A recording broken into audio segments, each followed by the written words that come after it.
Welcome, welcome, welcome to Armchair Expert. I'm Dax Shepard. I'm joined by Monster Mouse. Oh, Monster Mouse. Ooh, Monster Mouse. How you doing, Monster Mouse? Good. We're in my apartment again. Love it here. Yep. When I arrived and the door was cracked to grant me entry, there was a smell wafting out into the foyer. Oh, boy.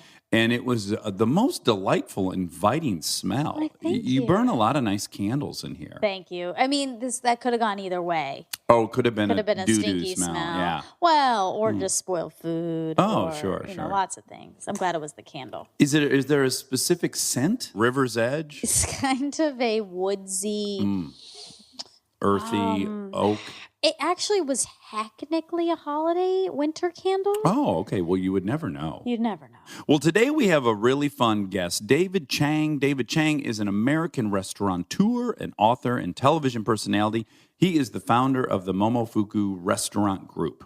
Restaurants in New York, Washington, D.C., Las Vegas, Los Angeles, Sydney, and Toronto. We have eaten at several of these and have always been delighted. So good. He also has the TV show on Netflix, Ugly Delicious, Breakfast, Lunch, and Dinner, in the Mind of a Chef. Very much enjoyed talking to David, and I really, really appreciated his honesty. And, he's in an industry that's being hit the hardest right now, Yeah. So I appreciate his time. Side note, you may hear a few audio issues at the beginning of this, but we sorted it out pretty early into the interview, so hopefully that'll clear up quickly. There was some mechanical technology difficulties. This is the time we're living in, and we're learning and growing.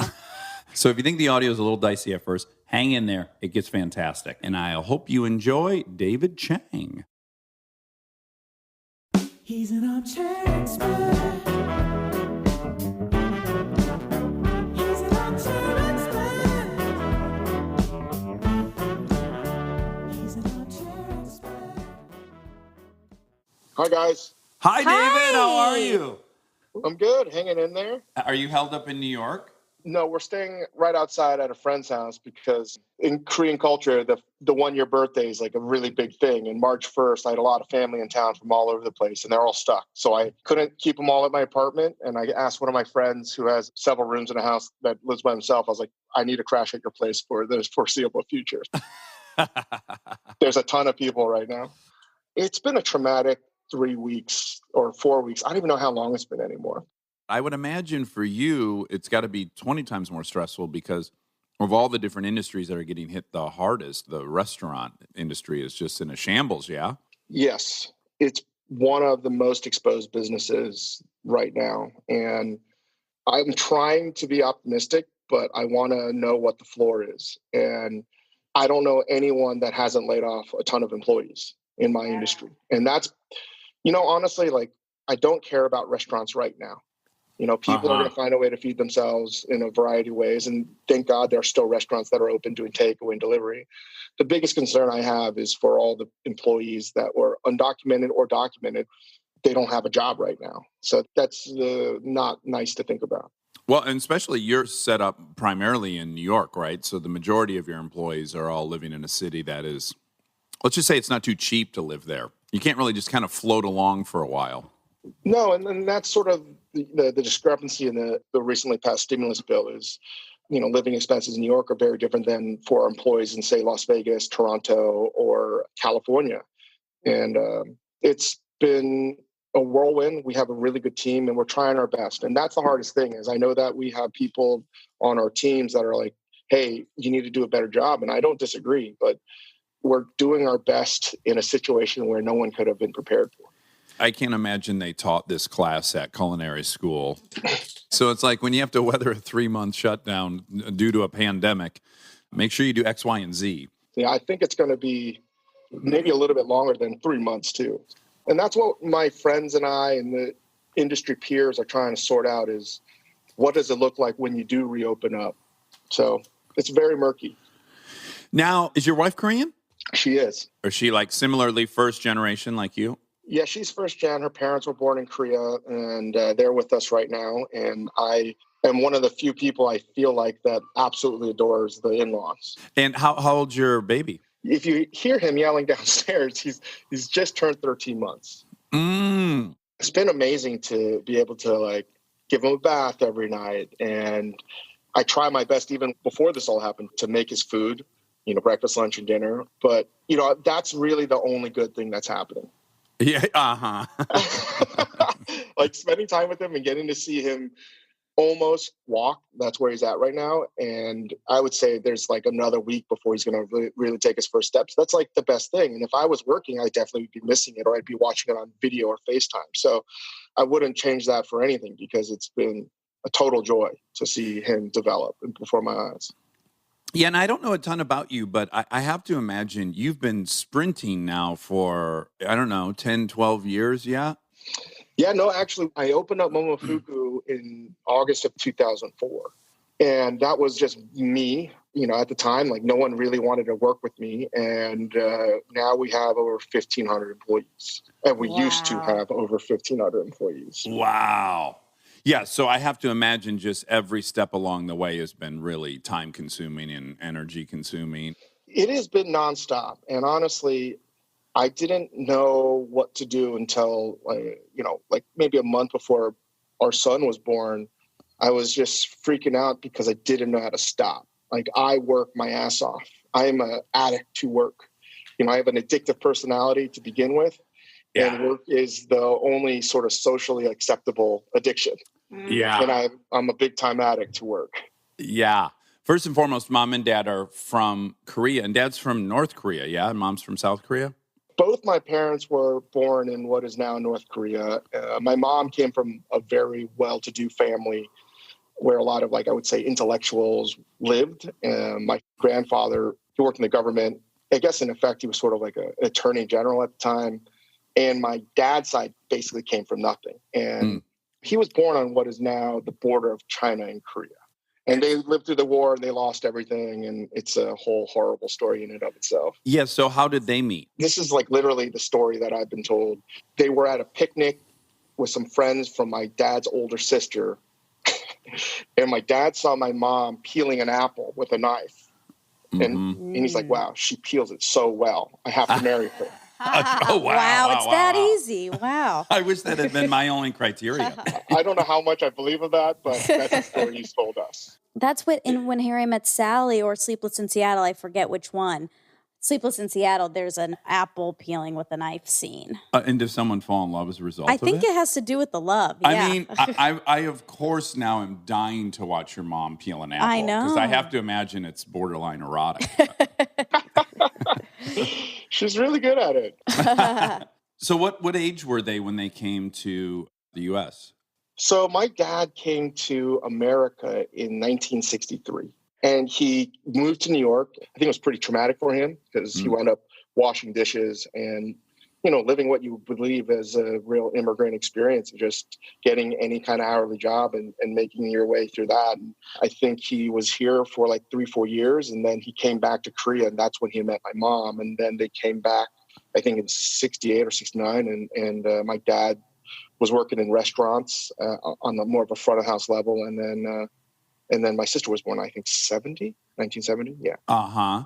But at some point, they end up owning restaurants and even a golf store. Is this accurate? Yeah, my dad basically is a hustler. There's giant sections of my dad's history that will never be known. That's exciting. Yeah. Yeah, I have no idea. How did he wind up in New York? And then I guess he worked in restaurants going all the way down the Mid-Atlantic, wound up in Washington, D.C. How he wound up owning a restaurant is crazy to me. And there's crazier stories. Somehow I think for a year or two, he lived in some small town in Kentucky. And again, having a Korean dad is not always easy to get any information out of. Okay. Well, historically in LA, there is a path for Korean immigrants, which is that, there's a huge Korean community. They often, on a community level, raise money and loan money to new immigrants to start small businesses. Was any of that happening for him out there?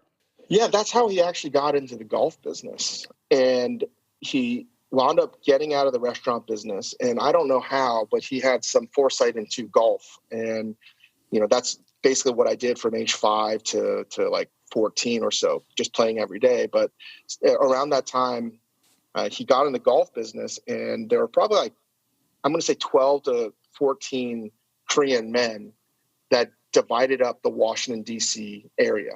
Oh, no shit. Maryland, D.C., and Northern Virginia. And at the time, they divided it all up. And I think they all pooled their money. And the people that had the most money obviously took the best locations in that area, the wealthiest locations. My dad, being the poorest at the time, was given Route 7 in Leesburg, Virginia, near Tyson's Corner. And that's before Tyson's Corner became one of like the biggest shopping malls in America. So he was like given the worst location, and it wound up being the best location. Oh, no shit. Yeah. It was called Tyson's Washington Golf Center. And it was in a dilapidated warehouse. Yeah, but you can't call something center if you've only got like 400 square feet. Right. It was big. And it's sort of like, it was such a long time ago. I have recollections of it basically looking like Costco, just like golf clubs and balls everywhere, just stacked on the floor. And, my dad's whole thing was spend no money on how things look. Oh, sure. Did you work there as a kid? Yes, I did. So I have a lot of class warfare stuff, and I'm going to get into that with you when it comes to fine dining. I was a real reluctant adopter to fine dining because it just screams rich people, and I feel less than and judged when I'm in a fine dining place. So I want to get into all that later, but then, golf also kind of does that to me. So if I had to pick the last group of people I'd want to be interfacing with on a regular, it'd be like rich dudes looking to golf on the weekend. I was too young, but I don't remember where we were at too. There wasn't like old money coming to us. Okay. It was just so bare bones that I feel like people that went to buy something there were going there because it was like discount. Oh, okay. Right. It wasn't like Caddyshack. Not at all. But like if my dad had any similarities, it's a little bit like Rodney Dangerfield. But yeah, it was me working the cash register, me breaking down boxes. And then when I got old enough, I learned how to regrip and repair golf clubs. And I did that when I wasn't practicing playing golf. Like my dad was pretty ahead of his time in regards to, like, now it's like a joke if you're Korean American that, you want your son or daughter to be like golf superstar. Yeah. And when I was playing golf, there were no other Asian people on the golf course. Well, yeah, I was thinking because I'm 4 years older than you, and I was thinking like, oh, his dad was following the Tiger Woods playbook, but no, there is no Tiger Woods playbook at that point, right? I mean, I actually knew about Tiger pretty early on, just from like playing competitive golf. That was a sobering thing when you're like 11, 12 years old and you think you're really good, and you learn you're never going to beat this person. Yeah. I think most of the people on the tour felt that way for about a decade. Yeah. And what are we looking at handicap for you at your peak? I don't know. Depending on... Don't bullshit me, David. Probably around a scratch. Yeah. Oh, my goodness. Monica, does that mean anything to you? Oh, that is... You just spoke a completely different language. I have no idea what any of that means. So scratch means, on average, you're hitting par on every hole. Like, let's say it's first hole's a par 3, then a par 4, then a par 3, then a par 5. Uh-huh. You're getting it at the end of the round. You're not above or below. Wow. Which is that's Impossible. very, very rare. Wow. But I didn't know what was going on because I was so young when I was playing, and my whole world was surrounded and centered around golf or religion. What religion? Presbyterianism. And I basically burned out once I just didn't have that mental game to play competitive golf. So that was pretty hard. Yeah. Also, did you experience all that like very stereotypical first generation Asian parents type of pressure? Oh yeah. It would be seen as abusive parenting today for sure. But walk me through a day in the life of a teenage first generation Korean. I just always remember some kind of punishment, right? And it wasn't always like physical. I don't know. You know what? Like I talked to my brothers about it. We're always in a state of fear, right?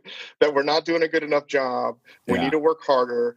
And I just remember my dad always saying like, hustle, you have to hustle, you have to hustle. Yeah. And a lot of that was manifested in the golf course. When I say about playing golf, like most of my memories are on a golf course because I would say 350 days a year for 10 years was playing golf because I won a bunch of tournaments when I was younger. So the expectations for me were maybe a little bit higher. And I mean, I saw pretty early on, there was a different standard of how, the kids that I was friends with that were all like white kids from I would say upper middle class families were being treated, and golf wasn't the center of their life. Uh-huh. They had other hobbies, whatever they were. I didn't have that option. So did your parents care about academics, or were they just pushing the golf thing 100%? It was definitely the golf thing. But the weird thing, how Korean immigration happened, I think is similar to a lot of immigrants that came here. There's sort of two classes. For Koreans, a lot of the people that, again, if it wasn't golf, it was in church. And a lot of the people in church that were considered like, I wouldn't say the well-to-do, they were on visas because they were doctors or engineers or Right. academics. Yeah. And then you have everyone else that was a bodega owner or a dry cleaner or owned a 7-Eleven or something very like that. clean. So it was a very weird two caste system in some ways. Totally. Super similar to the Indian Yeah. migration story. Yeah. Very Yeah. similar. And so my dad was always do better in school, but I think he saw pretty early on that I had no aptitude. So my sister was the real bookworm and straight A student. It didn't mean that he wasn't demanding of getting the best grades, but I talked about it in the book that it got pushed back in publishing because of this COVID-19 thing. It took a long time for me to process it, but I was so scared of my dad that I couldn't really achieve in academics because I was so scared of the punishment. Yeah, fear of Yeah. failure, just running rampant. I just psyched myself out, and I never did well in school, ever. You grew up in what would be a D.C. suburb, basically, yeah, of Virginia? It's weird, though, because I spent a lot of time in Virginia, proper, because I think the South doesn't really start until you get to Richmond. Right, yeah. And my dad had a business there, and I played a lot of tournaments down there. So I would probably go to Richmond every weekend. That's honestly was instrumental in my life because I got to see what American food actually really was. Now, how much is being Asian? I can't imagine you're one of a 1,000 in your town. Probably. Actually, Northern Virginia wound up having a lot of Koreans, and that's why the church is so important in so many Korean American immigrants, because there's a huge population in Chicago. Atlanta has one, obviously California, as you mentioned. But the Korean population in the D.C., Northern Virginia area is pretty huge. Oh, okay. But I just never fit in with Korean people Okay. that well either, and I didn't fit in too well with traditional white people. You and Monica could have a real long conversation. Exactly. Yeah. Did you want to be white? Monica wanted to be white. Yeah. Oh, 100%. I would Yeah. talk to with my brother, my older brother, all the time. It's my older brother's name is Young, and he's like, "Mom and Dad gave you David. You should feel lucky." And just the whole thing, from how my brother doesn't eat a lot of Korean food because of a lot of the scarring just being made fun of. That's unfortunately a brutal way to grow up. Oh, yeah. I resented everything being Korean. And, the funny thing is, by being honest about this now, Monica, I wonder if you feel the same way, by saying how much I didn't want to be Korean back then. Yeah. Today in 2020, there will be Asians that will be like, "Fuck you, Dave Chang. How can you say that?" I was like, I'm not saying that now. I'm saying back Yes. then, I felt like I didn't want to be Korean. Yes. You have to empathize that, but people aren't listening to that. I totally agree. And we talk about it all the time on this podcast. And we have another podcast. It's a relationship one that I talk so much about these early experiences and trying to distance myself from my ethnicity so much. And yeah, there's a lot of backlash, it seems, that comes back. But I almost think it's fear-based, I think, when I hear people responding because how can you argue with someone's emotional ride? You can't. And it was different then, and definitely way different for you. I mean, it's slowly gotten better for people of different ethnicities, I think. But it's just hard. It's just hard to be different. Yeah, it made it feel like whatever I didn't fit in was magnified, 10x. Food I ate to, the customs that we had and the names and the whole nine. It was just oh, how am I ever going to fit in here? Because it's not even all these other secondary, tertiary things. It's how I look is why I'm never going to fit in. I'll add as well, even the Black community, you couldn't be more marginalized. But at least in the Black community, you have all kinds of different celebrities you could point to for aspirational people who have achieved success in comedy, dramatic actors, stars of TV shows, sports heroes. For both of you, there's really no one in the popular zeitgeist that is crushing as a Korean or an Indian, that you go like, well, it could be fine. I could turn out to be Eddie Murphy, you know. Yeah, you just have white people to point to. So you think you have to be as close to that as you can get in order to have any sort of success. That's why, like, Parasite winning the sweeping at the Oscars was such a monumental moment for Korean people, at least in Yeah. America, because they're like, holy shit, we have someone that we can root for that's actually Korean. This is unbelievable. Yeah. Yeah. So your brother didn't like Korean food, which I get. You were not in that same position as him. You liked the food. It was interesting because I ate really well. Like my grandfather's side, on my mom's side, they were well-to-do, and he was basically Japanese. In the early 1900s, Japan had colonized Korea. There's a lot of old wounds that maybe never will be healed from Korea's perspective. And Korea's basically been the doorstop for Asia, for China and Japan. Anyway, like he was raised, so they took a lot of the well-to-do and smart Korean men and women and basically taught them in Japan. So they basically brainwashed them. To be their proxies in Korea. Yeah, and to slowly like assimilate Japanese culture back into Korea. And he didn't like Korean food. My grandfather hated Korean food. He only ate Japanese foods. So when I get to Japan, when I land, when I smell the food there, it feels more like home to me than when I land in Seoul. Oh, wow. Interesting. I got all sorts of weird shit going on. But like, Yeah. and like Korean food was something that my mom's an amazing cook. My mother's mom is an amazing cook. My dad's side were all horrible cooks. And I've always joked it's the tale of two grandmas. A lot of what Korean food is I always say from a Western perspective, pretty gnarly. Like kimchi smells like very pungent. And the fact that it's popular now is crazy to me because it was the same foods that I was vilified for. So my brother, who I emulated growing up, was like, I don't want anything to do with this food. I'm never eating it. And I wanted to follow that. And I was like, oh, I also won't eat this food. And I think there was probably like a 3 or 4 year stretch where I was like, I'm not eating Korean food either. This is crap. Yeah. When I ate Korean food, it was always at my house. I never would ever bring Korean food to school. But I do remember when kids would maybe come over and how much the next day, or if they came over on a Friday, Monday, everyone would say, oh, Dave's house smells like poo. That was the flavor. Okay. That's not what I would link kimchi to. I mean, you can't argue that it doesn't have a specific smell, but certainly not I don't poo. think the bullies are really interested in getting And specific. capturing the right adjective. Well, they shit the bed on that one. So food, I think, had unfortunately a traumatic experience for me, particularly Korean food as I was a younger kid. So. Well, what you did, quite often what can be empowering for people who have been the victim of abuse is to at some point confront their abuser when they feel strong enough to do so. And the fact that you rejected it so much and then ultimately embraced it in such a profound and public way, I have to imagine is cathartic on some level. 100%. It's like I'm working this out with my therapist in front of everybody. Yeah. So I guess now it kind of makes sense because what was curious to me is you went to college, you went to Trinity, you studied religion. Again, God bless you. But when you got out, you end up in Japan. What was your gateway to Japan, other than granddad? I was a horrible student again. Though I couldn't get a job like everyone else. This is like the .com boom. So I graduated in 99 and I didn't want to answer what the fuck I was going to have to do. So I literally went to the career fair.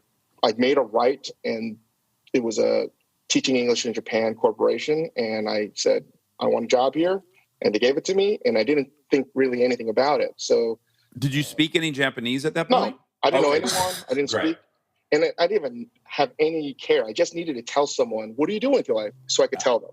Yeah. And I didn't really think I was going to go. You know what I mean? Like I was just like, this is just something I'm going to tell people I'm doing. It'll never come. Yeah. Yeah. And then it came and then I went and it was pretty hard. It's pretty hard. The actual teaching of the English or just being in Japan? All of that. It was Jacksonville, Florida, but hotter and not nearly as nice, if you can say such a thing about Jacksonville. Wow. Oh, my goodness. Well. That really frames it. My entire list of where I wanted to go was like Sapporo, Tokyo, Kyoto, and they gave me like the place I would never have chosen, which is a small village called Izumi Totori, and my backyard was a rice paddy. Wow. Well, again, probably awesome for 5 or 6 days. No, And then none of even. that was awesome. Okay. And I struggled, and I think that was the onset of me. I've seen a psychiatrist since 2003. That was like, we can count, like pretty much pinpoint. That was the first real manic episode I had, where I was like on cocaine, like 24/7. With mania. Yeah. Okay. I lasted about 4 months. And in that time frame, though, there was one ramen shop there. I was too nervous to go there because that's where all the local villagers would eat and congregate. And I wasn't going to go in there. And sure enough, when I said I couldn't take it anymore and I wanted to leave and I couldn't get a transfer, I'm just going to go in there. And I've eaten ramen my entire life, but never in an actual ramen shop.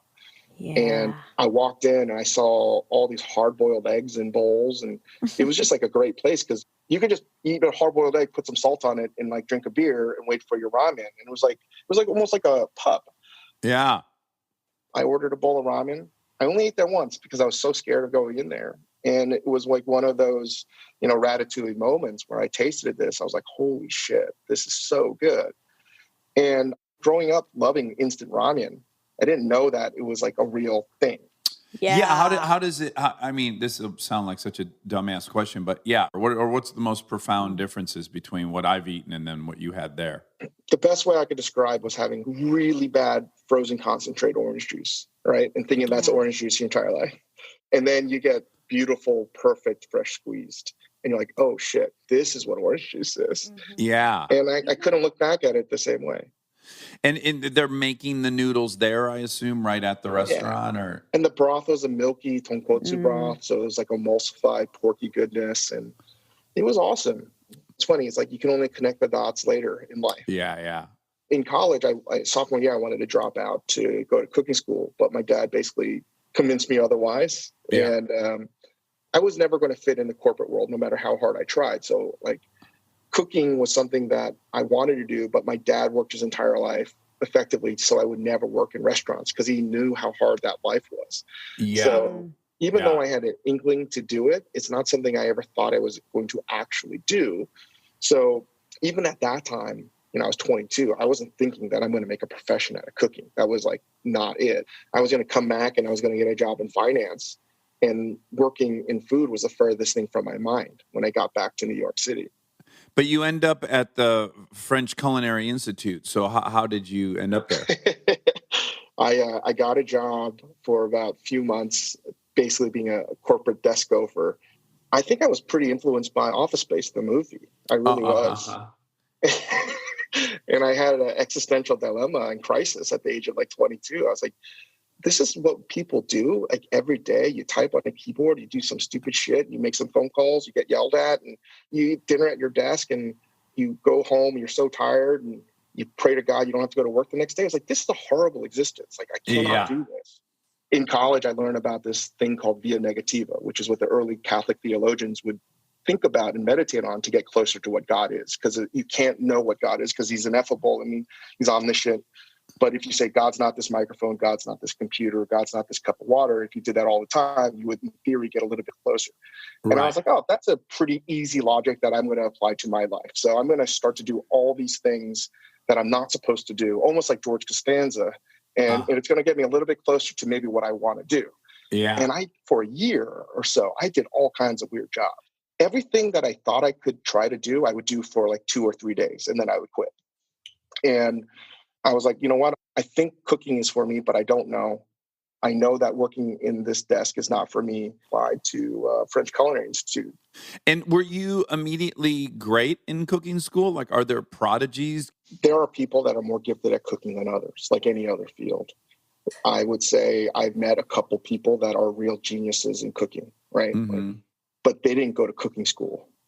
But for the most part, you have to become great. And some people are, again, have higher aptitude to being great. And that might be how you move in a kitchen, your knife skills, your precision, and all of these things. But for the most part, when I started cooking, I was one of the worst students anyone's ever seen. Okay. I'm a fucking spaz. I only know one way of getting anything done, and that's throwing everything I have into a problem. And that doesn't always work so well with a partner, right? And truth be told, my first partner, level 1, so there's 6 levels in cooking school, she refused to be my partner on level 2. So she told the chefs, if I have to be David's partner, I'm going to quit school. And they said, well, you have to be David's partner. So she quit school rather than be my partner. Oh, wow. That's a strong vote of... Yeah. Just to give you an idea of like what a mess I was as a human. Like I really was just a fucking mess. And so what was the turning point? You went to work for Kraft at some point in the middle of this? Yeah, I mean, that's another thing. I worked for Jean George. I was going to cooking school, and I just started pouring myself into the profession. And I was like, I'm just going to do everything. I'm going to do everything I never used to do. I'm going to pour myself into this. I'm going to study. And I just became like infatuated with all aspects of cooking. And like a year later, I literally didn't take a day off because I was answering phones at Kraft before it had opened up. On my 2 days off from working at Mercer Kitchen, I was like, this is the restaurant that I want to be at. And I was like, maybe I like this because it's not that I love it. It's just that like, I can't imagine doing anything else right now.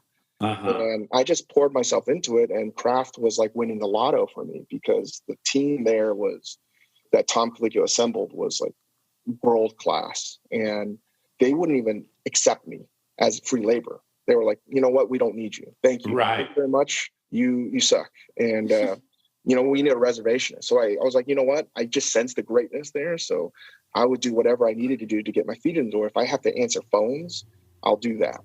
I did that for a few months while still finishing up cooking school until I could actually work for free. Yeah, that's how it all happened. And so many people took me under their wings and I learned so much there. Stay tuned for more Armchair Expert, if you dare.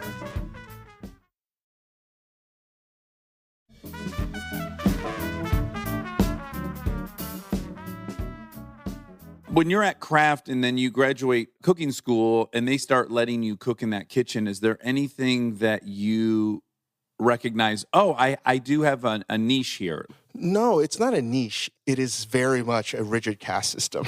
You're the lowest person there, and you have to work your way up till you get to the top. And I saw very early on, my role was I got to do whatever they tell me to do. Right. And what I learned, though, was it wasn't an aptitude. Like, I wasn't naturally gifted at it. But what I saw about cooking that was very appealing to me was, man, if I do this every day, I get better at it. Right. Well, the golfing was probably great training for this in a way because very much. Yeah, golf is such a baby step, just micro improvements over years. It taught me a lot because I'm a pretty lazy person by nature, but I get competitive as a motherfucker on things. That's helpful. And golf turned me, unfortunately, into a total lunatic in terms of my competitiveness. And that's how I viewed it was, for me to get to this person's position, I need to be better than this person. How am I going to get there? When I opened up Momofuku in 2004, no one wanted to work with me. Not one person. It gives you an insight to how bad I was. And what do you think the people would have, if you would have invited someone to be a part of it and they say, here, I won't work with David for X, Y, and Z? I can tell you because I've asked them. They're all my friends too. Yeah. You're not that good. Okay. You are never been a sous chef. You want to make ramen? What the fuck are you talking about? Because, after I cooked for Kraft, like I came back and I went to Japan because I felt like there was unfinished business and I wanted to work there. And I learned a lot in Japan cooking. Living in Japan was like a life-changing experience because I learned a lot about myself because Japan's such an expensive country, particularly food. And I had I wouldn't say an epiphany, but I came to the realization that I could eat really well there cheaply. And that was like a weird thing because back in America in 2003, if you said you wanted to go to a nice restaurant or you feel like food, people would think you're like a snob, right? Oh, yeah. I would have been one of those people calling someone a snob. Yeah, because you weren't wrong because you couldn't eat well. The whole idea of eating well was you had fast food and then to eat a nice meal meant like some fancy French restaurant that was just exclusive to anyone else other than rich white people. So yeah, it was really elitist. It wasn't democratized at all yet. No, not at all. So this was the weird thing that I had the realization when I was cooking in Japan. I was like, wait, everyone's actually eating well. I ate most of my meals at convenience stores, like the 7-Elevens there, the equivalent. Like some of the best food I had were in like convenience stores, like sandwiches and noodles. I have the stereotype of Japan and the Japanese work ethic, and I guess also through their engineering and vehicle manufacturing, which is the only field I know a lot about. There's a meticulousness to their work ethos that is evident in their products. So is that what's happening with the food? Is there like an attention to detail and meticulousness, or is it they're using real ingredients that aren't processed like we're using here? What was the distinguishing factor that made it all so good?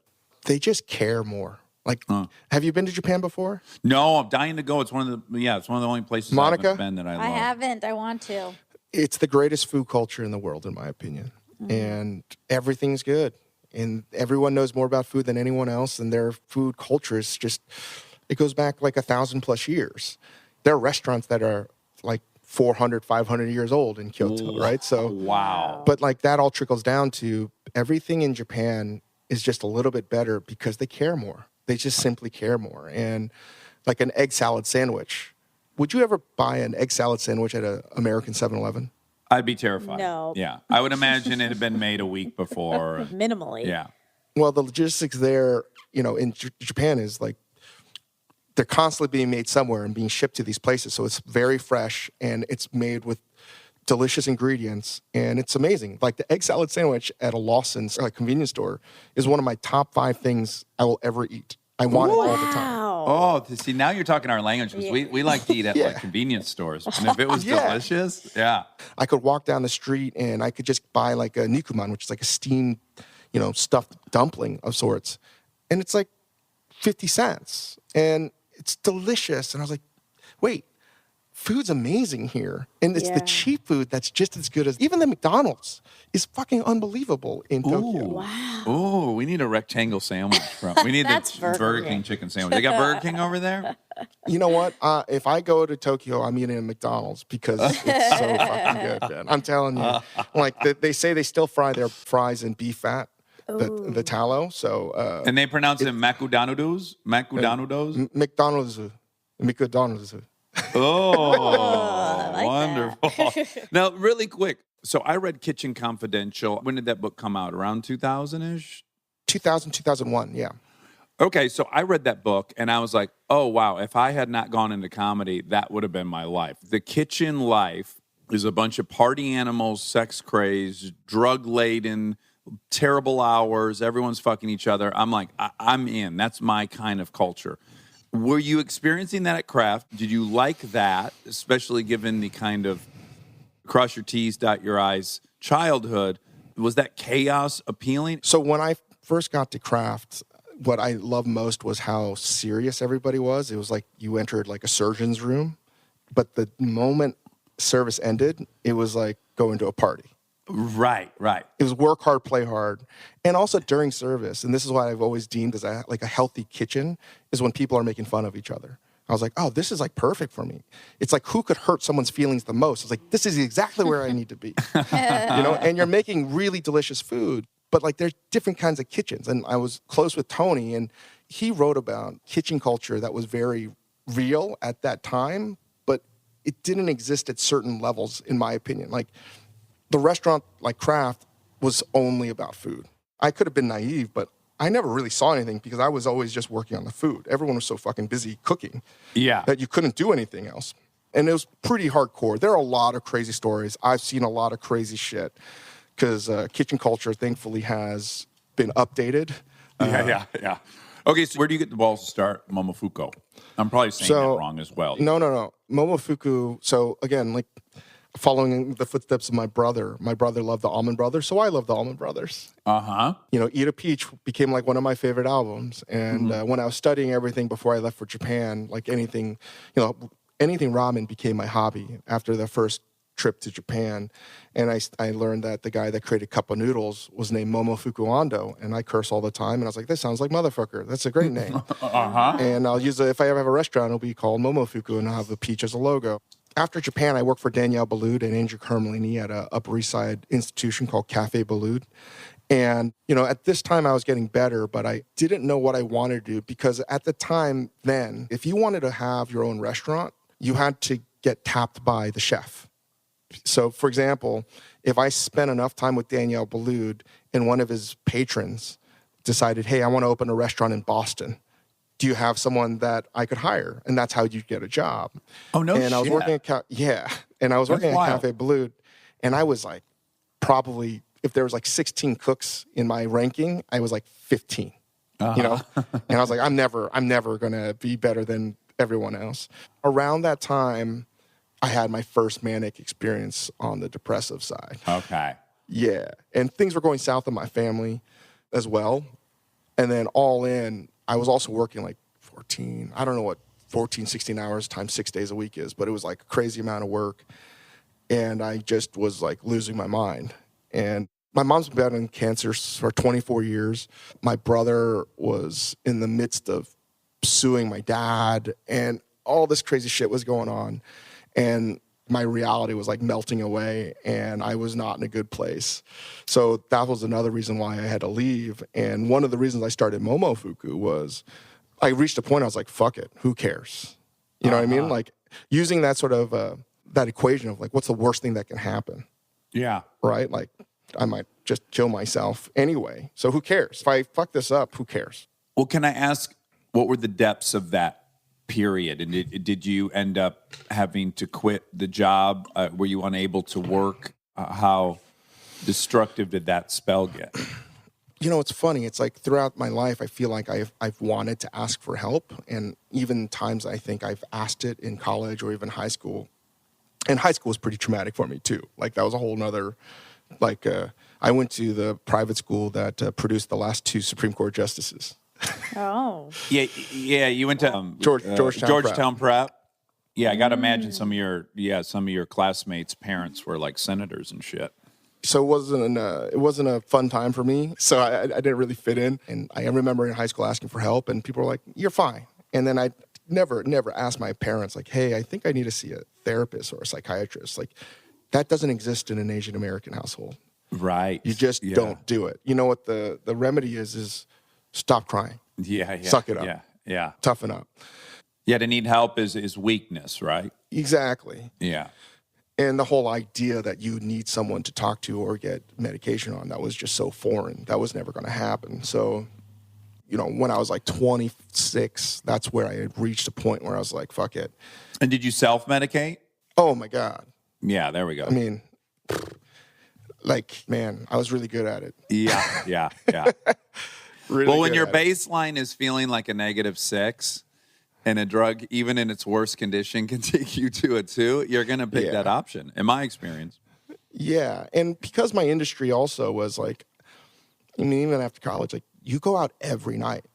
Like, every night I'm going to bed at 4 in the morning, 5 in the morning. Sometimes sleeping in the locker room just to go to work in the morning. It's insane. I try to block a lot of that out because it wasn't like that fun, but a lot of drinking. And I don't like to say that I had a drinking problem, but yeah, I definitely had a drinking problem. Sure. Well, you're talking to someone with a drinking problem, yeah. so it's okay. You're in good company. It's bad medicine for depression, unfortunately. Ultimately, you find out. Really bad medicine, and also smoking a lot of marijuana is really bad medicine at that time too. Yeah.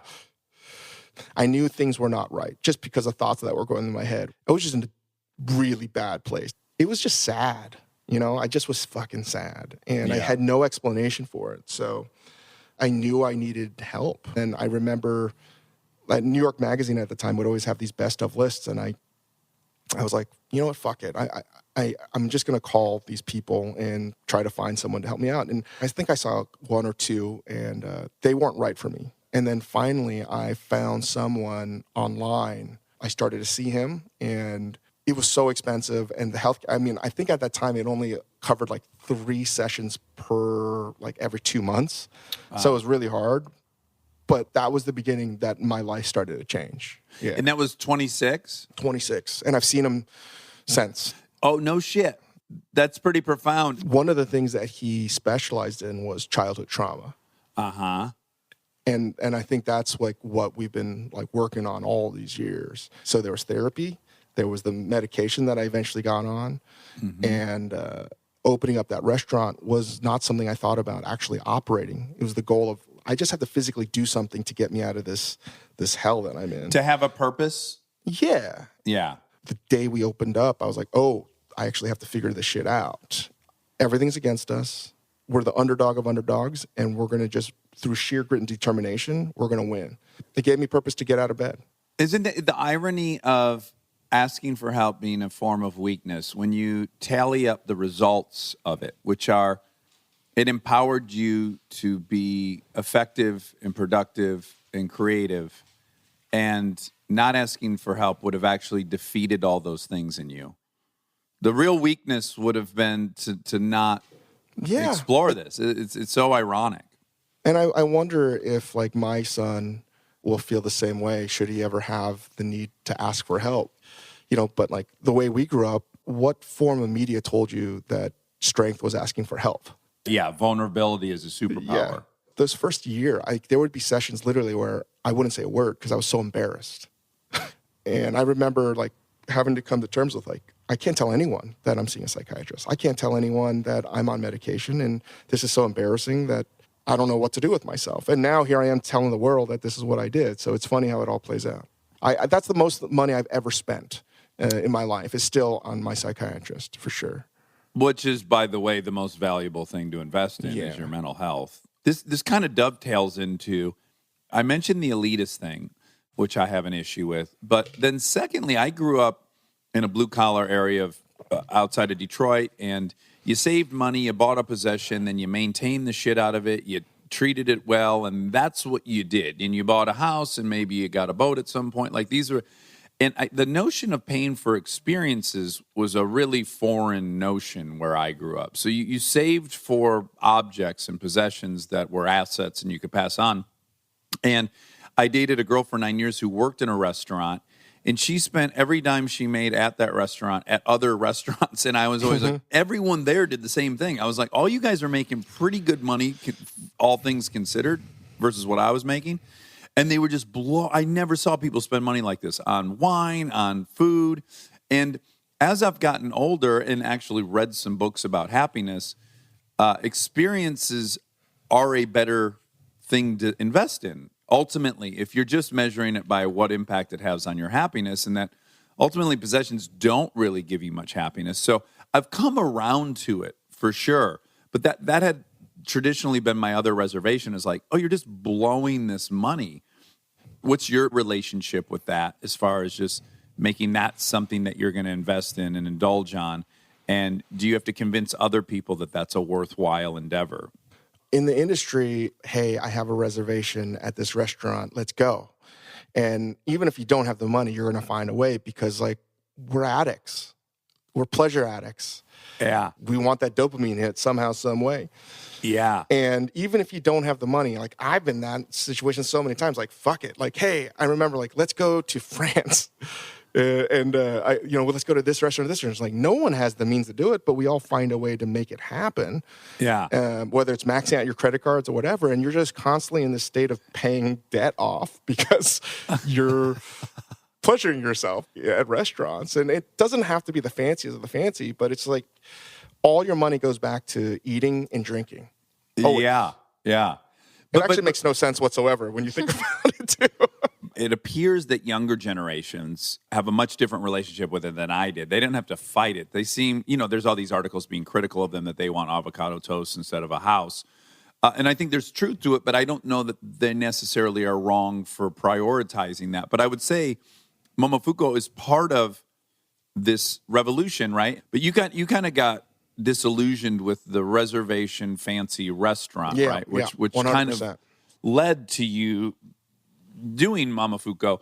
But then ultimately you then did create another Momofuku, is it Co? And that is make a reservation online 10 days in advance. It only seats 12 people. So how did you go from, this thing's broken, so I'm going to do it this way, to, oh, maybe there's a version of this I want to do?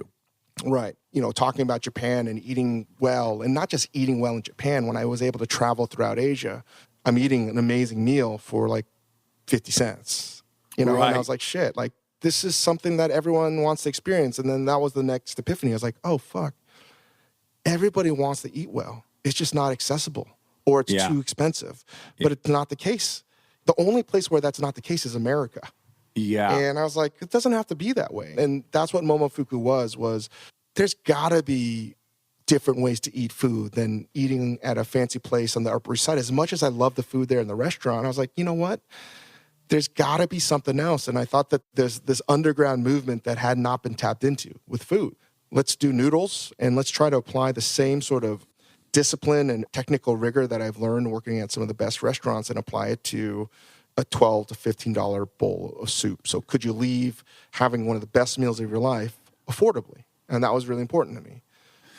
And then now, how did the reservation version? Yeah, Okay. yeah. So like we really ran Momo like almost going out of business a variety of different ways. So we did noodle bar and then we did sambar, which was starting off as a burrito shop, Korean burrito shop. Nothing we had ever planned on actually worked the way it was intended to. So I was so levered on banks and loans that I couldn't have the original restaurant that was noodle bar that we eventually moved up the street closed. And we didn't have enough hot water there. Believe it or not. So the main reason why we did fine dining was we didn't have enough hot water. No shit. Yeah, I didn't give a shit about making fancy food. That was the furthest thing on my mind. Okay. So we had a situation here that if this restaurant closed by the health department, we were going to lose everything. We were out of 27 seats, 600 square feet. We were doing like 250 people a day. It was like a real phenomenon. We literally did the math, reverse engineering. I was like, so how many people can we serve with a water heater that we have? And it turned out to be 24 people.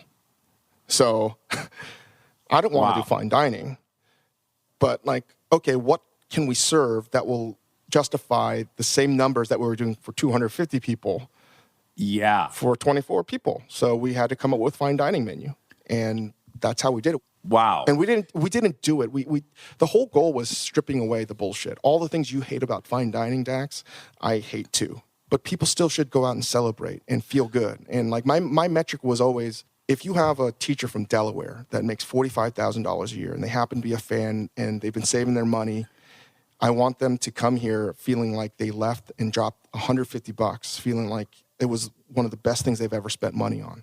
Yeah. And it wasn't about trying to set a benchmark for people that could afford it. It was like, how could we set an experience for people that had to save up money that was worth it for them to save up? Yes. Yeah. Now, you're huge now, and I see you on TV. You have restaurants in Toronto, in Sydney, Australia, as you just said, Vegas, Los Angeles. At some point, you start transitioning into one of these Thomas Keller type people. I know so little about this world, but I'm aware of you as like a food icon at a certain point. And obviously, it's gotten so big. You must have brought in genius people to help with this growth. Isn't that an incredibly hard thing to navigate growth like that? Now we're blessed to have like some of the best and brightest people. Like, I don't know. I look at my office now and it's like, everyone went to like an Ivy League school and they want to work here. Like, what the fuck is going on? Yeah.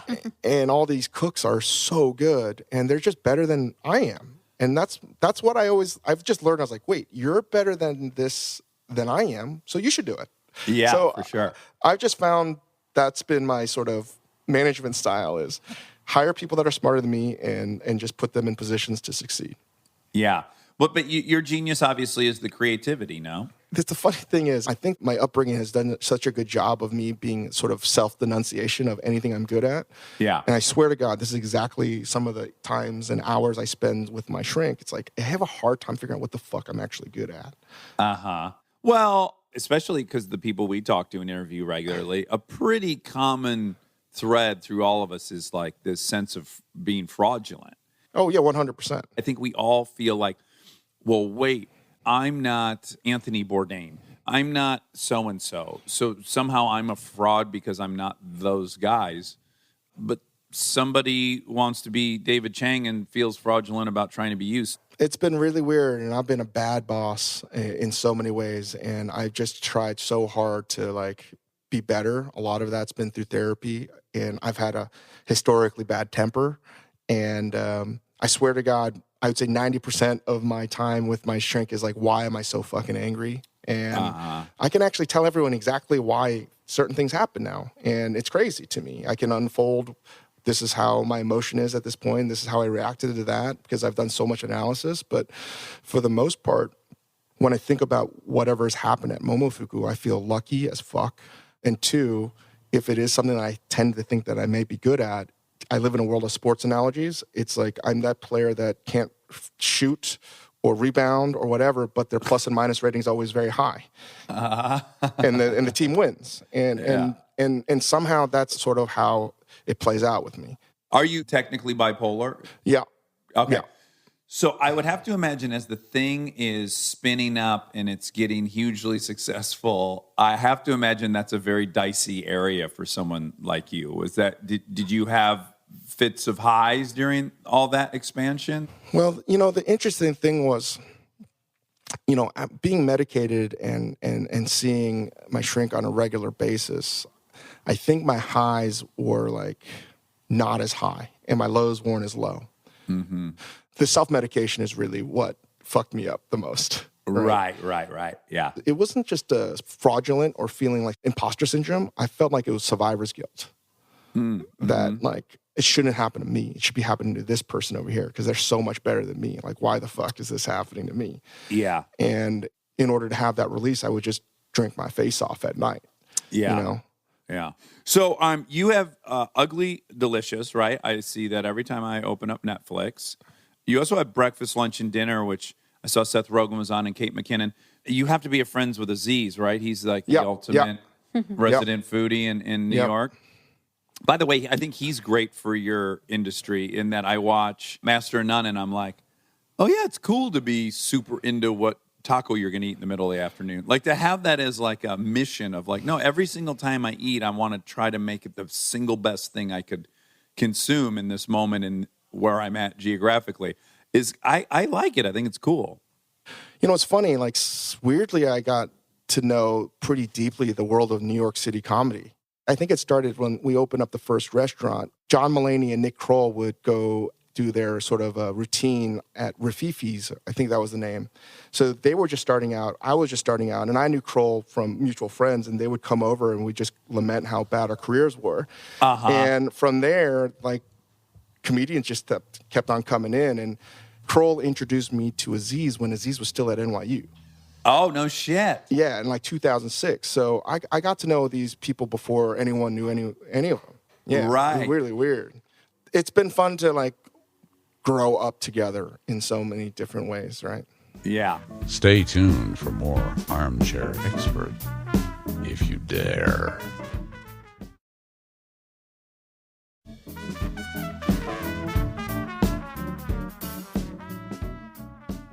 Now, Ugly Delicious, what season are you in? We're on 2. We filmed Breakfast, Lunch, and Dinner as sort of like a B-side to Ugly Delicious season 2 because filming Ugly Delicious is so fucking hard. Because so of the travel and stuff, or? Oh my God. I think it was 68 days of travel for me. Oh my God. That year. And not just for that, just like trying to assemble these massive topics into some, cohesive 50-minute like docuseries thing was tough. And we wanted to do something fun and also a little bit quicker. So that's why Netflix and Morgan Neville, who won an Oscar for 20 Feet from Stardom and did the Mr. Rogers doc, my partner in Ugly Delicious, was like, let's just try to do like a one-day shoot. And and it actually proved to be way fucking harder than anyone thought too. It's so hard. Sure. Yeah, because I found out like a lot of these actors are like, they're not acting 12 hours a day. You do your thing for like an hour and then you go back to your trailer. And right. Oh, yeah. like, if I'm on set for 12 hours, I'm acting for maybe 42 minutes of that 12 hours. Like saying lines in front of a camera. Yeah. And they're eating, and it's just a lot. It's a pretty taxing thing. I will say the easiest one for sure was the one with Rogan, where we're just I was so high. It was insane. That helps. So he would only do it if I smoked a joint every hour. One puff. But that was the second season, and we're working on this show with Hulu. So I'm doing a bunch of shows for Hulu right now. And we're filming with Chrissy Teigen, a TV show that had to stop production because of this epidemic. So that was like a crazy thing. Yeah. Could you say which side of all this you like the most, or you like it all, or you hate it all? I don't know. I don't think when I do media, it feels like work.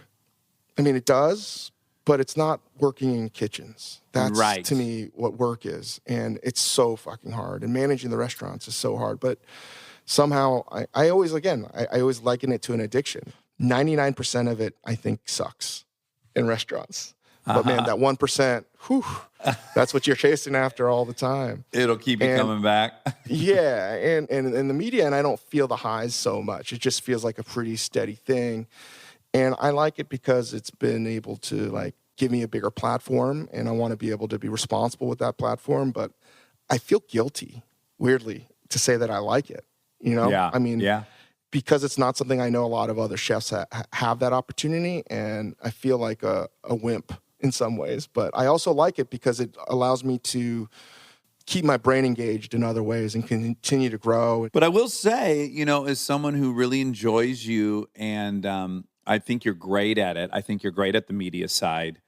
I think people were so confused by Anthony Bourdain because it appeared that he had the exact life we all fantasize about, which is like perpetually on vacation, going out and having great food, drinking with people and having fun. And I think obviously from his book, at least we know he had addiction. I never met the guy personally, but clearly some significant depression issues. And I think it's relevant for someone like you, for someone like me to go, okay, yeah, the grass looks green over there. I'm doing this. This is good. But man, always having scheduled self-healing time, self-check-in time, all that being accountable to people. I sure hope that's a part of your program and plan. You know, I'm trying really hard. And I know it's a problem when people, like the first thing people say is, hey, Dave, are you taking care of yourself? When like 10 people tell me that in like a month, I'm like, oh shit. I think Yeah. I'm really in it right now. And, you know, Tony passing was brutal for me because in so many ways he was a mentor and like an older brother figure to me. And when he died, I think what was so hard for me was I was like, that shit was supposed to happen to me, not to Tony. Right. And he's the Mick Jagger of your world. That guy's supposed to be impervious to something like that. Yeah, and we started talking about it, asking for help, you know, and that being a sign of strength. And for a good period of time, I was really mad at myself because I felt selfish. And whenever I would see Tony, I think, you know, when I first got to know Tony really well, we were just hanging and eat and drink and have an amazing time. And then I think it got a little bit less of a hang because he realized like, oh, Chang's fucked up. Like I gotta be like a I gotta be like a respectable adult for him and help him out. I think that where I felt bad was he had to be so strong for everyone else Yeah. that I don't know if anyone gave in return to him. And I felt really guilty because I wish I had said, hey, Tony, like, you're always helping me. What can I do for you? Yeah. And I don't know if that would have made a difference, but I know a lot of people felt the same way because he was constantly giving to people. Yeah, I think that these kind of alphas, it's really hard to imagine that they need someone to take care of them as well. Yeah, there were so many occasions where I could have just had that simple conversation. But as you know, as someone who's wrestled with all of it, there's no real magic words, right? It's got to be the person asking for help and becoming open to all suggestions. And Yeah, and I think I was intoxicated just like everyone else is. It's like, Tony's got it. Like, even though, you know, there might have been signs or things, and you're just like, he's gone through all this. He's got it. He's got it. You know? Yeah. And, you know, my good friend Dave Cho said it the best, and they had a very different relationship than anyone else because Cho's an addict in a variety of different ways. He was like, Tony just jumped from heroin to work. Because he never went to rehab. He just cold turkeyed heroin.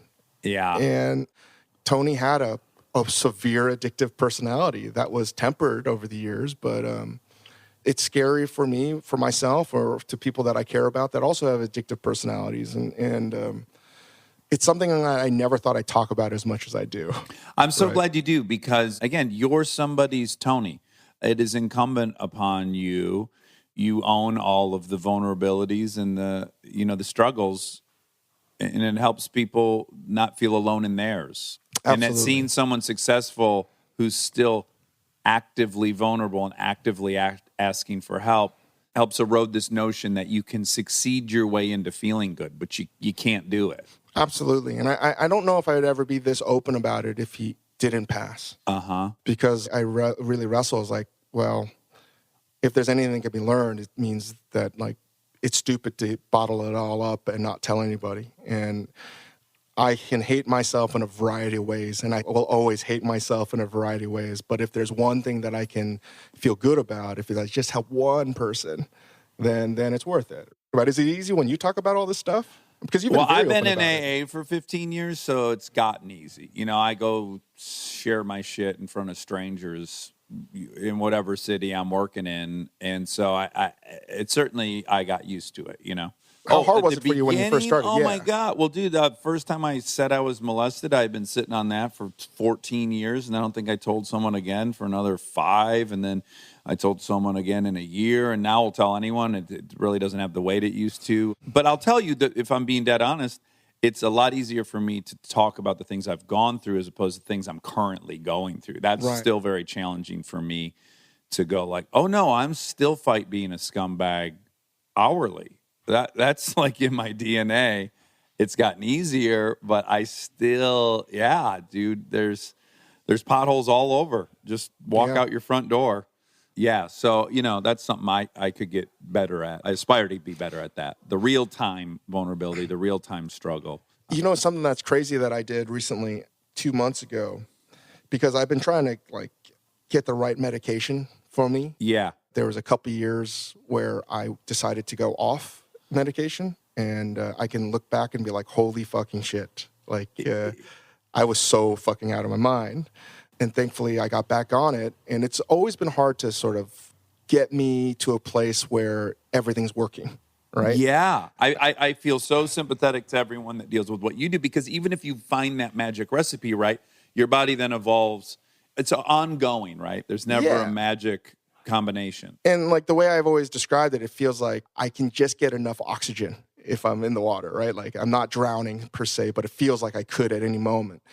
You know, after years of seeing my doctor, like only recently did I find out like I'm bipolar. When I say like 3-4 years ago, because I'd ask him like, what am I? He's like, why would you want to know this, David? I'm like, fuck, just tell me what I want to fucking know. Yeah. And weirdly, like 2-3 months ago, because we've been trying to tweak my medication to get it better. He's like, hey, there's this DNA sequencing test that's offered right now, and it just does your 22 chromosomes that is most widely associated with your mental health, and does a couple that sequences your liver to see how you process medicine. And this is specifically just to get you on the best medicine for yourself. Yeah. And I sat on that for a long time, but I just wasn't ready to do it because I felt like this was Gattaca shit. And I was like, I don't know. These are moral dilemmas. And once you open up this Pandora's box, I was like, fuck, I don't know. Filming the show last year was hard. When I say I lost my mind, I lost my fucking mind. In Cambodia, it was just a bad fucking place. Great place to lose it. Because in so many ways I felt bad. I was like, you know what? This is what Tony should be doing. What the fuck am I doing? And I was just getting ready to have our first son, and I was just in a weird place. And I was like, shit, like I need to make sure that I don't go down this road. So we were like really trying to figure out the best medication for me. And I changed a bunch of things, and it just didn't work out. And I was like, fuck it. I'm just going to say yes. I'm going to do this. And I got the results back, and it blew my fucking mind. Really? Yeah. I was like, oh, it explained so much. It was like a weird thing to be able to connect the dots. And, you know, what was most interesting to me was like, almost immediately I was like, oh, if this becomes popular, this is going to destigmatize mental illness immediately. Because he was saying I'm a candidate for ketamine. Uh-huh. There's like something in my DNA that says I'm a ketamine responder. And I haven't called the doctor yet because like I'm going to be legally allowed to get ketamine dripped into me. And I'm just like, part of me is like, yes, this is going to be fucking amazing. And the other part is like, oh, this is scary. But he was saying they have a spray where if you're feeling bad or you know you're going to go down a manic episode, you can actually inhale it in your nose and you're immediately going to feel better. And I was like, this is fucking crazy.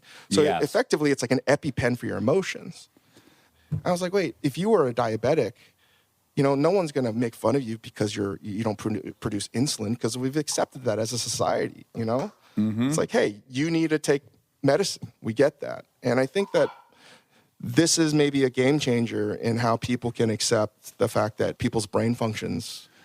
Oh yeah, and they're always starting working. to isolate some gut bacteria that is really common in different forms of depression. Yeah, it's all opening up. I think we're going to have such better options as we go forward, and it's an exciting time actually. I mean, you just got to imagine yourself in the 1800s dealing with all this stuff.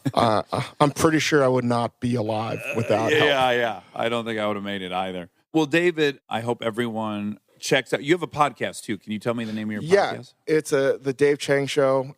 It's on the Ringer Podcast Network with Bill Simmons. And, now that I have time, I'm increasing frequency because I think we have the ability to tell stories for chefs that are going through this real tragedy right now. And the whole idea of like too small to fail as sort of this hashtag is real, because if the economy almost collapsed in 2008 because of these giant institutions, it's going to be the same thing if we don't help independent businesses. It's been a brutal 3 weeks or so talking to my friends that have basically lost everything potentially. Yeah. I've been weirdly really busy talking to people from the government side, actually trying to give them some insight as to what might need to happen to help out everybody. Yeah. Oh, well, that's great, man. I'm glad that you're involved with all that. So check out your podcast, Ugly Delicious, and then treat yourself if you see the Momofuku sign anywhere. Well, good luck getting a table. But if you see it when this is all over, please go inside. We've had a dozen amazing meals around the country at your restaurant. So thanks so much for doing this with us. Thanks, we really Dax. appreciate it. Yeah.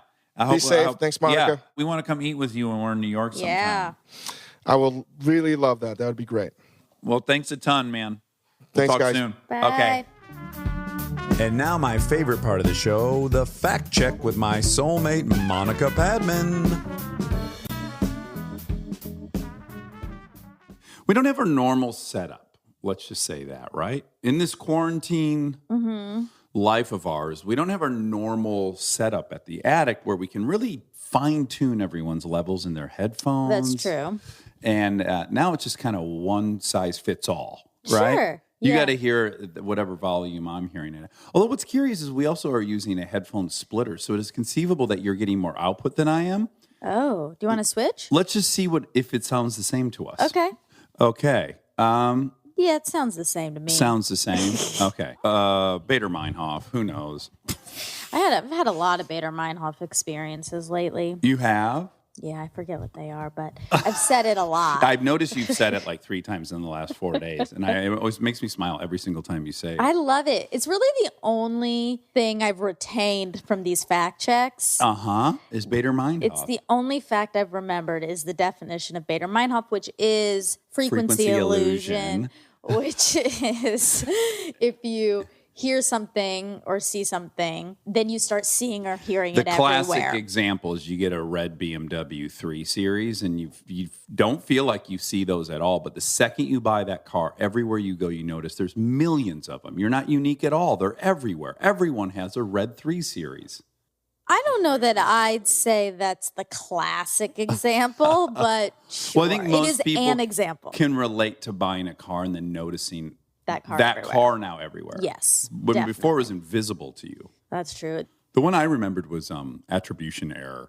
I love that one. That one summed me up so much. Remember that one? We learned that from here. Yeah, what was that one? That is when someone cuts you off in traffic and you attribute their behavior, attribution, to a characteristic of them or a character flaw, right? So that person's selfish, that person's impatient, as opposed to making a summation of them contextually, that there was some situation that caused their behavior. Either they had to swerve to miss a dog or they Yeah. were rushing to get a kidney to the hospital. Yeah. Right? You don't Yeah. know which it is. Yeah. I'm really prone to just say people are pieces of shit and make a know. real big character assessment. I don't think I do that very much. Yeah. You seem to be in the middle. Meet me in the middle. Well, it's not that I mean, maybe I'm in the middle.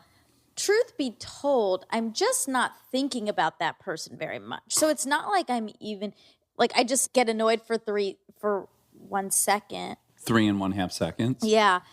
And then I don't think like, well, maybe they're going to the like I don't have to talk myself out of it. It's like a duck off a water's asshole. You just let it roll right off, right? Classic analogy. And I That's I think the goal. Forget trying to figure out where they're going. Who cares? Yes, that's the dream. I just don't need to be worried about what that person's doing. I can just be annoyed for 1 second and then move on. That's the dream. That's the dream. What is interesting is sometimes people are, there's some extenuating circumstance that's caused their behavior. Yes. But I'd say more often than not, I'm right. Someone's just an impatient prick. I don't So think Kristen would always think it's somebody's going to save a life. Like they're en route to a burning building. That's extreme.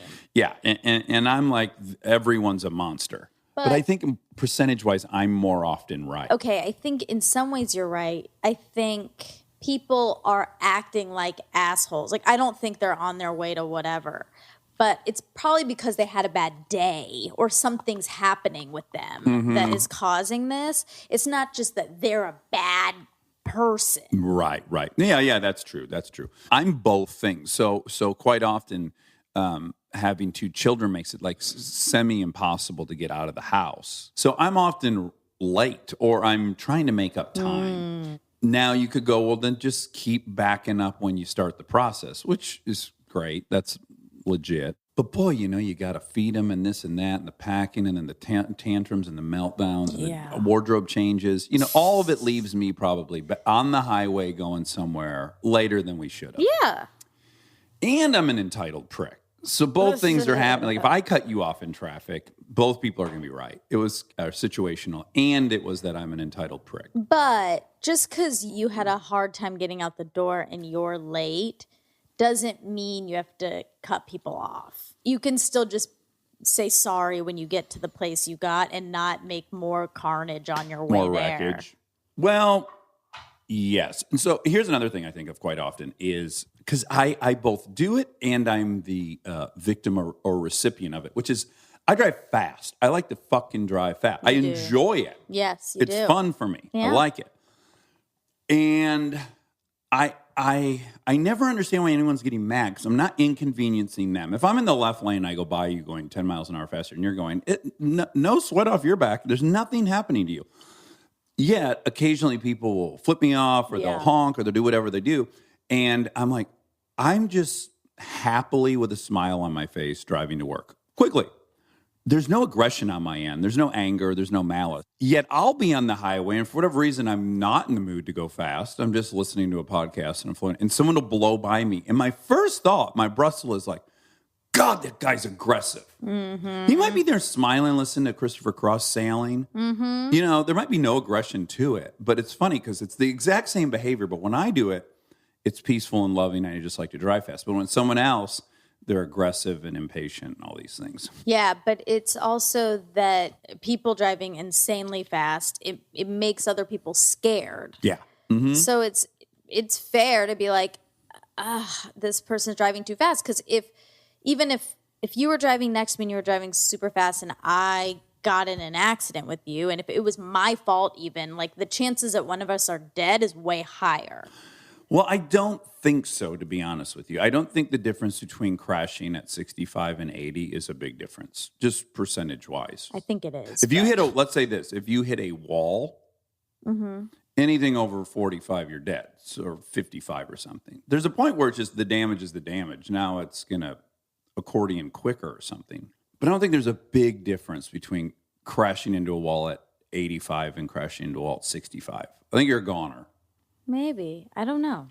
I really don't know. I'm going to do some experiments. I'm going to crash into a wall at 65. Okay, I'll tell you how I feel. Okay. And then I'm going to crash into a wall at 85. Yuck. This is an episode that is very mental health heavy. We talk a lot about mental health, which I love. And he was so open and vulnerable about his struggles. Yeah. It's hard. It's hard to be happy. It is, and it always begs the question, why? Why is mental health pandemic level? That's what was the first question when the DSM was created and they started being able to administer a standardized test to millions of Americans. The conclusion was either this test is too sensitive and it's labeling too many people with mental health issues, or there's a pandemic of mental health. I'm inclined to think it's the latter. Negative mental health, you mean? Yeah. And I'm inclined to think it's the latter, that there is pandemic levels of depression and different issues. Yeah. I think it's very, very common. So common. It definitely is. And then you have to ask yourself, why? Was this the mental state of human beings 100,000 years ago? I can't imagine. I was thinking about this the other day watching an animal show, and I was thinking, there's no way an animal is designed and has evolved to live in mental anguish. There's no upside to it. And then I just started thinking, it has to be a result of like this weird life we have that we're not designed to have. Yeah, I think it's a result of life getting too big, Mm-hmm. which also leads to higher levels of thinking, Mm-hmm. which is great and has a ton of positives, but also comes with some lows. Yeah. So I think it's one of those, like, you can't have the good without the bad. Yeah, it's like one of the issues has to simply just be the amount of information you have access to. So 50,000 years ago, you'd be in a tribe and you'd probably be aware of one or two other neighboring tribes, and that'd be your full extent of the knowledge of the world. So you wouldn't be finding out that there's some earthquake in Haiti, and then a pandemic in China, and then the stock market crash in Germany, like just all these epic problems Yeah.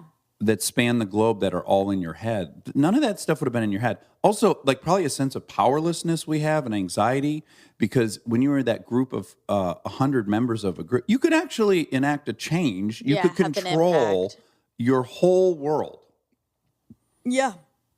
And then the mix of crazy fast pace mixed with totally sedentary lifestyle as far as not being physically active, sitting and everywhere you go. There's a lot. And what's interesting is there's no going back, clearly. We're not going back to the Stone Age. So then you just have to be pragmatic about, okay, well then we're going to have to get these medicines better and better and better so that they can augment whatever things being displaced in our heads, something must correct for that. Balance it out, yeah. And is that the future where we're going to have to be medicated in a way that makes our environment jive with our reptilian wiring? Well, and just more awareness, probably more research about the brain and the chemicals and what releases dopamine. I bet there's there already is so much research, but I'm sure that's going to continue. And maybe there are things we don't know that can unlock some of that stuff naturally, just like exercise. Now we know, there might be other things we just don't know yet. I'm just a little pessimistic when the solution is like a behavioral adjustment. When applied to the 7 billion people, like everyone can take a pill in the morning. Look at it in terms of like surgeries are they vary, right, all over the body. But like back surgeries, they're like 50% successful on average. It's such a low percentage, yet people refuse to do physical therapy. And they know physical therapy like 90+% of the time fixes a problem, whereas the surgery only half the time fixes it in that particular case. And so I'm just always so pessimistic about if there's a behavioral solution to all of it, will people adapt it? It's kind of interesting that you're pessimistic about it because you are a part of a group that has made a lot of behavioral change. Yeah, and unfortunately, the success rate of that program is, at its best estimation, like 30%. Yeah. So, way more people try it and don't achieve sobriety than try it and achieve sobriety. But alas, there's no better solution. So even the lower percentage one is still the best solution. That's true. I don't know. Well, it depends. I guess it depends on the person, but also more knowledge, just like this podcast, and talking about these things makes people feel not alone, and that helps. And so when we have people on who talk about this is what I'm doing and this helps me, then I think it encourages other people to make those changes too. I also think, like, kind of like you say, that in order to make a change, your hair has to be on fire. Like, you really have to be in trouble. I do think that's true. I think a lot of people, once they hit like a real low, they do start thinking, okay, I hope they do. They start thinking, what can I do to climb out alleviate this a bit? I mean, even me, I've been on the lower end of the happiness scale. The happy spectrum? Yeah. For a little bit. And a few days ago, I was like, I gotta figure this out. And I remember years ago when I had a ton of anxiety and panic, I was doing stuff to get out of it. Like I was meditating and I was really good about exercising and I was seeing my therapist regularly. And then I climbed out of it and Right. I didn't need to do those things as stringently as I was. And now I feel like, okay, I got to get back in those routines because those helped.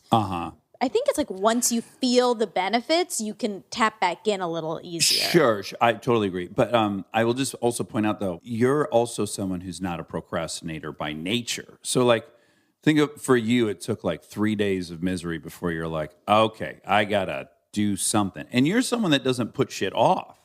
Now you just like extend that to someone who is a Well-ish. huge procrastinator and didn't do their homework, which is a big section of the world. And I just get a little pessimistic. Yeah. I mean, I do think I should have been more proactive a month ago. So it wasn't like it was 3 days. It was a buildup of 3 days of really low to get there. But I see what you mean. But I don't know. I believe that people can help themselves. Yeah. I believe a lot of people can help themselves. Also, hopefully, all of this thought and conversation and research continues to go further upstream. I mean, you like to hope that a good percentage of this is childhood related, and I feel like we could improve the childhoods. Yeah, that's a lot of pressure on parents. Oh, it is. That's why I don't think parents, I think there needs to be more systems in place to help children. Yeah. You know? Yeah. I think like child care became something that we subsidized or offered, and then it had to have a lot of like emotional components to the training. Like, you know, if we actually invested and put some effort into giving little kids tools and Yeah. you like to think it would be a lot easier downriver. Yeah, I agree. Okay, a couple things. He said Japan colonized Korea in the early 1900s. 1910, Korea was annexed by the Empire of Japan after years of war, intimidation, and political machinations. The country would be considered a part of Japan until 1945. In order to establish control over its new protectorate, the Empire of Japan waged an all-out war on Korean culture, which is what he was saying, why his grandfather's like basically Japanese. Right. Yeah. Talk about like generational trauma. Like that gets passed down, this idea that what you are is not good enough and you're trying to be something else. Like that really, Yeah, it's sticky. yeah. Okay, so I just wanted to be clear because you guys were talking about craft a lot. I just don't know if people know that you're talking about Craft, the restaurant, Craft, C-R-A-F-T. That's Tom Colicchio's restaurant. He's a big chef. He's on Top Chef. Oh. And it's a huge, fancy, big restaurant. But because it's food related, I didn't know people were going to think it was Kraft mac and cheese. K-R-A-F-T? Correct. That my grandma Yolis worked at? Yeah. Yeah. What a great company. It is. Delicious cheeses. Oh, my and- God, the best cheeses. Best macaroni and cheese in the biz. 100 years running, however long that's been invented. And I think the fact that my grandma had worked there, it gave me like an extra amount of pride in the product. And it Sure. tasted even better. Imagine that. There's no way that it tasted better. It tastes so good. I mean, what a product. We really believed in it, like General Motors. Oh, it's a yummy one. But anyway, that's not the crap that was alluded to in this episode. Unfortunately, yes. And really, those were the only facts because it was more stories and emotions. Emotional exploration. Yeah, which is so lovely. Rare on a experts episode. Yeah, that's Yeah. that's true. Should we talk a little bit about Too Hot to Handle? Sure. You got into it last night. Yeah. Well, yes, we watched one together, me and you, and then we separated, and then you have been watching, and then I was watching, and it's a good bad show. It is a great show. Let me just say why I think it's a good show. Okay. Well, tell the premise.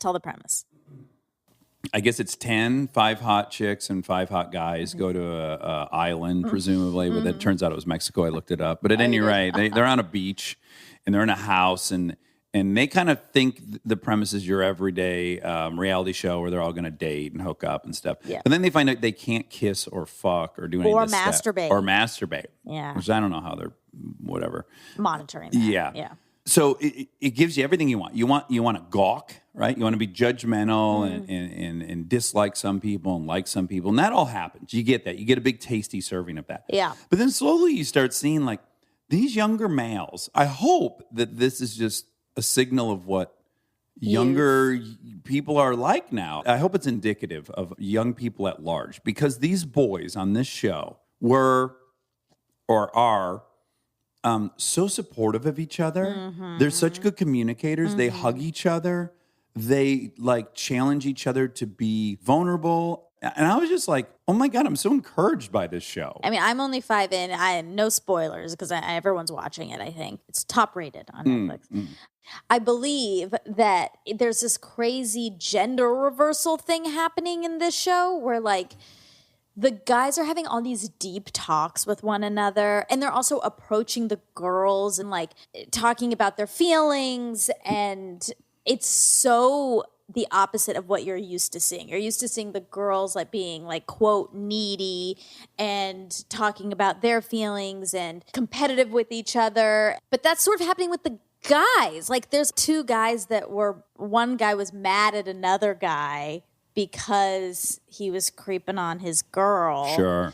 But it wasn't like he was fighting him. He was hurt. He was hurt, and he was just being kind of quiet and aloof. And then the other guy came up and was like, what's going on? To me, I was like, oh my God, that is so what we're used to seeing women do. Yeah.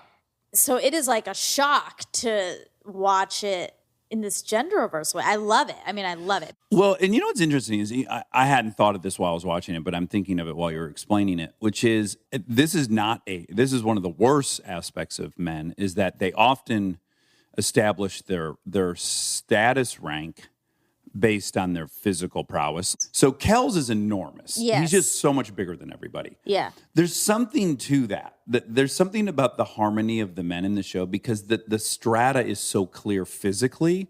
And that is one tiny little advantage we do have, men, sometimes. It's so cancerous. But I think in this specific case, you're not seeing a ton of jockeying for who alpha is. It's kind of just very plainly obvious to the eyes. I think the girls are more curious, or there's more anxiety about who's alpha, who's beta, who's gamma. I think they're scrambling more for the ranking, whereas with the guys, it seems to have already been sorted out. Like one's a goofball, one's the big, toughest motherfucker. But they're all attractive, so I think that's part of it, is like they're all baseline very attractive. That's like the point of the show. Yeah. So they're sex addicts too. I mean, I'm calling it that, but they all do nothing but have sex and are used to that. The alphaness, you're right. It's like how big you are, but it's also about how many women you can get. And everyone there is sort of on the same playing field with that. Yeah. I'm just saying there's a harmony in this house, and I think part of it is to do with the alpha, quote, alpha is so clear. There's one guy that's so much bigger and stronger than everyone. Just because he's bigger and stronger, I would never label him as the alpha. Like seeing this whole thing play Like the out. leader of the group, you mean? He does not seem like the leader. I agree that he doesn't seem like the leader of the group. Yeah. I think I'm talking about something that if you haven't felt it, you can't understand it, maybe. Okay. Like that guy can kick everyone's ass. And there's something about that being very clear that can add harmony really quickly to a group of guys. But when there's 4 guys that think they're that guy, I think there's just a lot of trouble coming. Maybe. Yeah, I can't relate to any of that. So I don't know. It's really stupid. It's pretty stupid. I'm not making a case that it's the right way to be. Yeah. Just an observation of mine. Anyway, it's a good show. It's a good show. It's worth watching. It's good. It's really good. Watch it. All right. Love you. Love you.